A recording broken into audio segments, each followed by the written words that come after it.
Public opinion polls indicate that Americans hold what appears to be conflicting views of the United States Congress.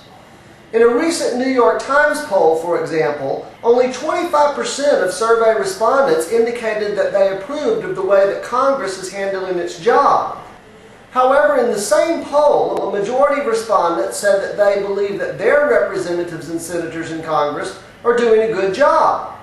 This is not a novel finding.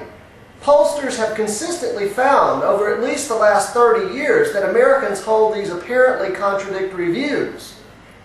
The respected congressional scholar Richard Fenno was the first to really identify this paradox. As a result, it has come to be called Fenno's dilemma. Fenno asked a very fundamental question. How is it possible that most of the 435 members of the United States House of Representatives and 100 members of the United States Senate can be doing such a great job in the eyes of their constituents, but the Congress as a whole be doing such a poor job? It is a bit like fielding a team of 9 baseball players who are individually great players, but who can't win games as a team. At first glance, it doesn't seem to make much sense.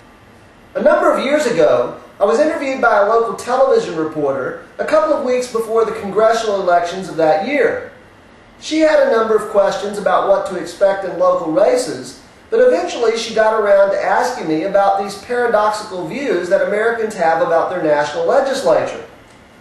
I offered her a possible explanation, and she followed by asking me to assess Congress's job performance.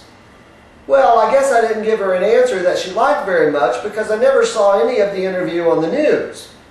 I gave her one of my patented 45-minute responses. I suppose there were no sound bites that could be edited down to fit into her time constraint. I'll give you the short version of my answer to her question. Essentially, I said, it depends. It depends on what you think the job of Congress is. Under our Constitution, Congress is charged with 2 basic functions, lawmaking and representation. These 2 functions appear to be inherently in conflict with one another. Let's explore this conflict in a bit more detail.